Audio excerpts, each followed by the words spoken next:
करीब 15 करोड़ ईमेल के login password internet पर खुले में घूम रहे हैं।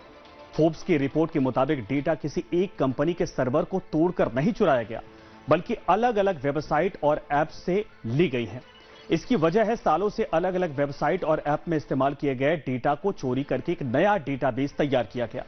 चिंता की बात यह भी है कि इसमें bank account, crypto wallets, trading platform और क्रेडिट कार्ड से जुड़े लॉगिन डिटेल्स होने की भी बातें हैं, दावा है। इससे वित्तीय धोखाधड़ी और पहचान की चोरी का खतरा कई गुना बढ़ जाता है। और इतना ही नहीं, सरकारी यानी कि .gov डोमेन से जुड़े लॉगिन डिटेल्स भी शामिल हैं, जिससे गंभीर नुकसान का खतरा बढ़ गया है। और ये सब किसी एक देश से जुड़ा नहीं, इस डेटाबेस में दुनिया के अलग अलग देशों के यूजर्स और ऑनलाइन सर्विस शामिल हैं। साइबर सिक्योरिटी रिसर्चर्स के मुताबिक ये सभी यूनिक कॉन्फिडेंशियल यानी कि लॉगिन रिकॉर्ड का डेटा एक असुरक्षित डेटाबेस में रखा था। सबसे ज्यादा जीमेल का डेटा है, करीब 4.8 करोड़ रिकॉर्ड के साथ। इसके अलावा Facebook, Instagram, Netflix, Yahoo, outlook, iCloud जैसी कई बड़ी कंपनियों के लॉगिन भी शामिल हैं। लेकिन ये किसी बड़े प्लेटफॉर्म के सर्वर हैक होने का सीधा मामला नहीं है, बल्कि ये मैलवेयर आधारित डेटा चोरी का मामला है। मैलवेयर जैसे खुफिया सॉफ्टवेयर भी दो तरीके के होते हैं, मैलवेयर और स्पाईवेयर।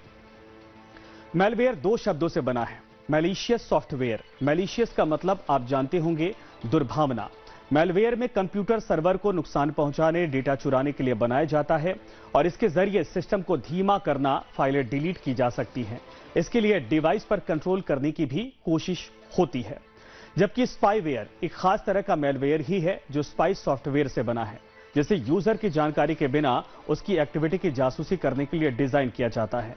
यह चुपके से आपके डिवाइस में घुसकर कीपैड पर नजर रखता है, जैसे आप मैसेज में क्या टाइप कर रहे हैं। स्पाईवेयर आपकी लोकेशन को ट्रैक कर सकता है। स्पाईवेयर आपकी कॉल रिकॉर्डिंग और मैसेज भी ट्रैक कर सकता है। इसका सबसे अच्छा उदाहरण पेगासस केस था, जिसमें स्पाईवेयर का ही इस्तेमाल किया गया था, जो दुनिया भर में मौजूद फोन की जासूसी इससे की गई। ये मैलवेयर और स्पाईवेयर कितने खतरनाक हैं, ये गूगल की एक हालिया रिपोर्ट से पता चलता है, जहां कंपनी ने अपने ही प्रोडक्ट एंड्रॉयड को असुरक्षित बता दिया। उसके मुताबिक दुनिया में इस वक्त 40% एंड्रॉयड स्मार्टफोन साइबर हमले के निशाने पर हैं और इसके लिए मैलवेयर अटैक का खतरा है। इस खतरे की जद में करीब 100 करोड़ मोबाइल फोन हैं। गूगल के मुताबिक ये ऑपरेटिंग सिस्टम एंड्रॉयड 13 या फिर उससे नीचे के हैं, जिसे अब कंपनी से सिक्योरिटी अपडेट मिलना बंद हो चुका है। हैकर्स ने इन खामियों का फायदा उठाया और डेटा चुरा लिया। इससे सुरक्षा का एक ही उपाय दिया गया है, अपने फोन डिवाइस को तुरंत अपडेट करें या फिर नया हैंडसेट खरीद लें। आपको बता दें कि फिलहाल एंड्रॉयड का 16वां वर्जन चल रहा है, जिसमें सिर्फ 7.5% फोन ही आते हैं। मेल और डेटा पूरी चोरी का यह खेल चल कैसे रहा है? आखिर इतने लोगों की डेटा चोरी कैसे हो सकती है? मैलवेयर और स्पाईवेयर कैसे काम करते हैं? साइबर एक्सपर्ट की मदद से यह भी आप समझिए। जहाँ तक डेटा सेंटर की बात है, आप डेटा सेंटर को एक बहुत ही बड़ी बिल्डिंग की तरह देखिए, एक बहुत ही बड़ा आप एक सेंटर मान सकते हैं, वो स्पॉट जहाँ पर बहुत सारा डेटा कलेक्ट होता है। ये एक बहुत बड़ी आप एक सेंटर है, जहाँ बिल्डिंग आप बोल सकते हैं, जिसके अंदर अलग अलग डेटा सेट्स मतलब अलग अलग जो डेटा है, वो सारे के सारे डेटा इसके अंदर स्टोर होते हैं और ये बड़ी बड़ी कंपनियों के पास होता है। इसीलिए होता है क्योंकि वो डेटा दुनिया भर से कलेक्ट कर रहे हैं। दुनिया भर का डेटा इन डेटा सेंटर्स के पास, इन कंपनीज के पास आता है डेटा सेंटर्स के अंदर, और कहीं ना कहीं साइबर क्रिमिनल भी इन डेटा सेंटर्स पर ही हमला करता है। लेकिन अगर आप उन 15 करोड़ लोगों में शामिल हैं और आपको अपने ईमेल के बारे में कंफर्म करना है, तो इसके लिए एक भरोसेमंद वेबसाइट है जिसका नाम है हैव आई बीन पॉन्ड। दुनिया भर की बड़ी कंपनियां भी इस पर भरोसा करती हैं। इसका काम है, अगर किसी वेबसाइट हैक कर लिया गया है किसी का, तो ये तुरंत बता देगा। इसके लिए बस आपको हैव आई बीन पॉन्ड का होम पेज ओपन करना होगा, फिर ईमेल बॉक्स में आपकी ईमेल आईडी डालनी होगी और फिर यह तुरंत कुछ इस तरह से गुड न्यूज के मैसेज के साथ आपको बता देता है कि आपकी ईमेल हैक नहीं हुई है। इसे करना बहुत आसान है और यह फ्री भी है। लेकिन अगर इस वेबसाइट ने किसी खतरे वाला मैसेज दे दिया, यानी यह बता दिया कि डेटा ब्रीच हुआ है, तो फिर आप क्या कर सकते हैं, अब इसे आप समझ लीजिए। जिस भी ईमेल का पासवर्ड लीक हुआ है, सबसे पहले उसका पासवर्ड बदल दें। अगर वही पासवर्ड किसी दूसरे प्लेटफॉर्म पर भी यूज किया गया है तो वहां भी चेंज कर दें और फ्यूचर में कोशिश करें कि हर ईमेल या प्लेटफॉर्म के लिए अलग अलग पासवर्ड आप सेट करें। इंटरनेट खतरनाक है। जी हाँ दोस्तों, इंटरनेट बहुत खतरनाक हो सकता है। आप ये भूल रहे हैं, हम उस एआई के युग में जी रहे हैं जहां टेक्स्ट, वीडियो, फोटो, ऑडियो सब कुछ कॉपी हो सकता है। तो आप कैसे ही किसी पर अंधा भरोसा कर सकते हैं। तो मेरी तो सिर्फ इतनी दरख्वास्त रहेगी लोगों से कि अंधा भरोसा इंटरनेट पर मत करिए। तो मेल और डेटा की पूरी चोरी का ये खेल कैसे चल रहा है? आखिर ईमेल कैसे हैक हो सकता है? कैसे आपके मेल से कोई दूसरा तीसरा आदमी को मेल भेजकर जो चाहे करवा सकता है? इसे साइबर एक्सपर्ट कैसे बता रहे हैं, सुनिए। इस टेक्निक को ईमेल स्पूफिंग बोला जाता है और ये साइबर क्राइम करने के लिए बहुत ज्यादा यूज होता है। मतलब ये ना एक तरीका है कि आपको विश्वास दिलाने का कि एक जो रिक्वेस्ट है वो एक जेन्युइन पर्सन से आ रही है। मतलब मैं आपके नाम से एक ईमेल किसी और को भेजूंगा जिनसे मैं पैसे डिमांड करूंगा। रजनीश सिन्हा, मैंने कोई मेल मोहित को नहीं भेजा है, मेरे को मोहित का मेल आईडी तक पता नहीं है। और रजनीश सिन्हा मेरे मेल आईडी से hello Mohit, kindly transfer 50,000 to below given account on urgent basis. ये देखिए, पैसे के साथ एक अकाउंट, फेक अकाउंट नंबर हमने दिया है, यहाँ पर एक आईएफएससी कोड दे दिया है और thanks and regard Rajneesh Sinha लिखा हुआ है। ये ईमेल आईडी एग्जैक्टली सेम है, ये आपका पर्सनल ईमेल आईडी है जिससे मेल गया है। तो ये इस तरह की स्पूफिंग आजकल बहुत ज्यादा होती है। प्रिंसिपल के, टीचर्स के मेल आईडी या ऑफिस के किसी एग्जीक्यूटिव के मेल आईडी कॉमन होते हैं, वो सबको पता होता है कि ऐसे आजकल ना अकाउंट्स टीम को, हर कंपनी का कोई ना कोई अकाउंट्स डिपार्टमेंट होता है। अकाउंट्स डिपार्टमेंट को आजकल इस तरह के ईमेल्स आते हैं जिसमें किसी वेंडर ने बोला कि ये पेमेंट अब इस अकाउंट में करना है, इनवॉइस दे दिया और जो फ्रॉड है, मतलब डायरेक्टर की तरफ से मेल आता है अकाउंट्स टीम को कि इस अमाउंट में, इस अकाउंट में इतना पैसा ट्रांसफर करना है। अगर वेरिफिकेशन ना हो तो ऑटोमेटिकली आप समझ सकते हो कि कितने हजारों करोड़ों रुपए ट्रांसफर हो सकते हैं। कैसे? और अब आखिर में उस बात का जिक्र जहां से हमने शुरुआत की थी। सुप्रीम कोर्ट में मेटा कंपनी को भारत छोड़ने की चेतावनी क्यों देनी पड़ी?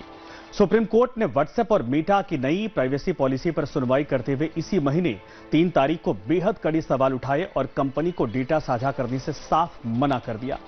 सुनवाई के दौरान चीफ जस्टिस ने व्हाट्सएप की प्राइवेसी पॉलिसी की भाषा पर गंभीर सवाल उठाए। उन्होंने कहा कि निजता के अधिकार इस देश में बहुत महत्वपूर्ण है और कंपनियां इसका उल्लंघन नहीं कर सकती। चीफ जस्टिस ने कड़ी टिप्पणी करते हुए कहा कि आप डेटा शेयरिंग के बहाने इस देश की प्राइवेसी के साथ नहीं खेल सकते। आपकी प्राइवेसी की शर्तें इतनी चालाकी से तैयार की गई हैं कि एक आम आदमी उन्हें समझ ही नहीं सकता। यह निजी जानकारी चोरी करने का एक सभ्य तरीका है जिसे नहीं होने दिया जाएगा। कोर्ट ने साफ कहा, उपभोक्ताओं को इस ऐप की लत लगा दी गई है और अब उनकी मजबूरी का फायदा उठाया जा रहा है। अब देखिए कि चीफ जस्टिस की बेंच ने क्या क्या कहा। सीजीआई ने कहा कि लोगों के डेटा का इस्तेमाल कमर्शियल फायदे के लिए किया जा रहा है। अब तक लाखों यूजर्स के डेटा का गलत इस्तेमाल हो चुका है। अगर आपको डेटा का कोई हिस्सा बेचने लायक लगेगा तो आप उसे बेच देंगे, सिर्फ इसलिए कि भारतीय उपभोक्ता मूक हैं और उनके पास आवाज नहीं। आप उन्हें शिकार नहीं बना सकते हैं। सुप्रीम कोर्ट ने प्राइवेसी पॉलिसी पर कड़ा रुख अपनाते हुए साफ कहा कि डेटा शेयरिंग के नाम पर नागरिकों के निजता और अधिकार से समझौता बर्दाश्त नहीं किया जाएगा। इस पर मुख्य न्यायाधीश सूर्यकांत ने सख्त शब्दों में कहा, अगर हमारे संविधान का पालन नहीं कर सकते हैं तो भारत छोड़कर जाइए। अब 2 दिनों के बाद 9 फरवरी को सुप्रीम कोर्ट के 3 जजों के बेंच के सामने इस केस की फिर से सुनवाई होने वाली है।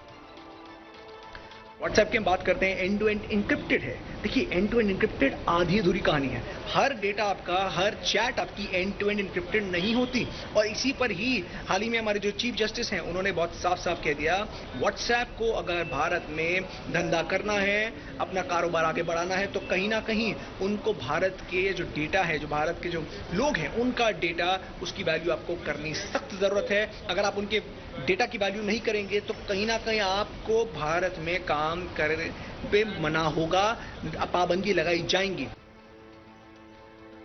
दरअसल मेटा का यह केस 2021 का है, जब व्हाट्सएप ने अपनी प्राइवेसी पॉलिसी बदली थी, जिसमें उसने यूजर डेटा को मेटा यानी कि फेसबुक के साथ साझा करने की बात कही। कंपटीशन कमीशन ऑफ इंडिया यानी कि सीसीआई ने उस पॉलिसी को गलत मानते हुए 213 करोड़ का जुर्माना ठोक दिया था। मेटा और व्हाट्सएप ने सीसीआई के फैसले के खिलाफ अपील की और फिर मामला national company law appellate tribunal यानी कि NCLAT और फिर सुप्रीम कोर्ट तक पहुंच गया, जिस पर सुप्रीम कोर्ट ने 3 फरवरी को कड़ा फैसला सुनाया, जिसमें प्राइवेसी पॉलिसी को यूजर की मंजूरी के तरीकों को चालाकी बताया है। यानी जो मंजूरी लेने की बात थी उसको चालाकी से बताया गया है। लेकिन सवाल है कि ये सब खतरे क्यों आते हैं? क्योंकि डिजिटल दुनिया में हम ही प्रोडक्ट बन जाते हैं, बिना पढ़े हर अलाउ बटन पर क्लिक कर देते हैं। याद रखने के लिए एक ही पासवर्ड हर जगह सेट कर देते हैं और अपना ही जोखिम बढ़ाते हैं, सुविधा को सुरक्षा से ऊपर रखने का काम करते हैं। तकनीकी गलत नहीं है, एआई भी गलत नहीं है, लेकिन इस डिजिटल भारत का सपना तभी पूरा होगा जब देश का हर नागरिक जागरूक बनेगा। जरूरत इस बात की नहीं कि हम डिजिटल दुनिया से डरें, जरूरत इस बात की है कि हम समझदारी से इसका इस्तेमाल करें। डिजिटल दुनिया से भागना समाधान नहीं, लेकिन आंखें बंद करके भरोसा करना भी ठीक नहीं है।